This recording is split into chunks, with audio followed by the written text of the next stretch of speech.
Okay, I guess since we've got anything, again, my big concern is on the foreclosure issues. Again, I think the auditors have handled that well over the years to have an understanding that when we have a recession and various people are having different reasons on why certain liens might be run up, that we also have to understand that, look at the problem behind that. If we're not actually having communication with the people themselves, we don't know where they are. Are they having mental health issues? Are they having other issues in their life? Have they gone through bankruptcy? Are these liens really beginning to affect them in a negative way? Have they been driven out of their neighborhoods because maybe disgruntled neighbors that live on each side of them don't want them in the neighborhoods, and have utilized nuisance liens as a technique to remove certain people? These are all things to take in consideration before we want to throw them out in the limelight, possibly shame them. And maybe there's a lot of circumstances behind why they're in this situation. And we need to be very cautious on how we deal with people that are having serious issues on maybe losing their properties, because from a PR standpoint, this can get very interesting to the city, because in the past it's been kind of handled, maybe reduce some of the liens, negotiate with the people in a reasonable manner, but when you start literally coming in and trying to take their properties out from under them, and then again, my understanding, exercising the first right to purchase before the foreclosure actually goes through, we need to make sure we remain impartial, at 100% impartial.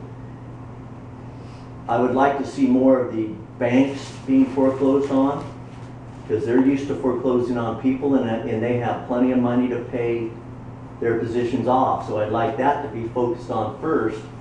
And again, negotiating in a reasonable manner with the private parties and having a very clear understanding. If communication hasn't been made, don't proceed on that property or that individual till we have a clear understanding.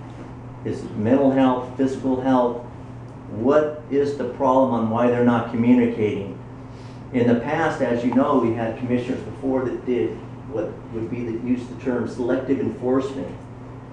And we have to be very careful on making sure this isn't happening, making sure that, I noticed on this 5 foreclosures, 2 individuals, if you look at their last names, you might begin to thinking, well, what's going on here? And we need to watch this very close to make sure that these people are not being run out of neighborhoods in this city. And it's something we need to watch very close to have that understanding, because that is the first technique a neighbor will use. And I was just watching this in another state. An individual had a child that was autistic. The neighbors had a real problem with that individual living next door to them. They sued the neighbor and said, your child is a nuisance. And we have to be very cautious on people thinking they can use nuisance liens or the word nuisance to remove people out of the neighborhoods they don't think belong.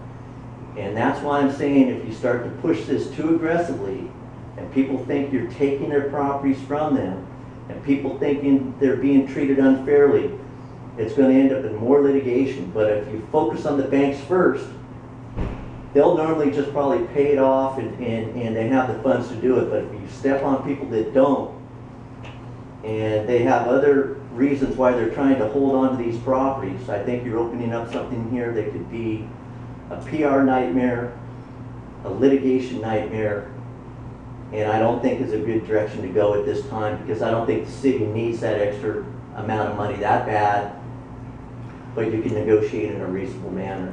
So that's kind of my position on the foreclosure issue.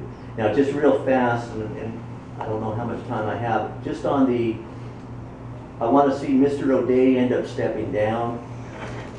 If he did in fact lie to a sheriff, why he's even trying to hold on, I don't even understand what his thinking is. And the adage is, if you shoot your friend in the back, just be honest with what happened. If he was honest, I don't think we'd even have an issue with him. Mistakes happen. Hunting accidents happen. This is really about, did he tell the truth to the sheriff? And why would anybody ever try to lie about something like that to your friend? Doesn't make any sense to me. So in my opinion, what's going on here is not a good situation for the city. And a face-to-face talk with him, if in fact he did lie, he should just step down. He should retire. Don't drag the city through any farther on this.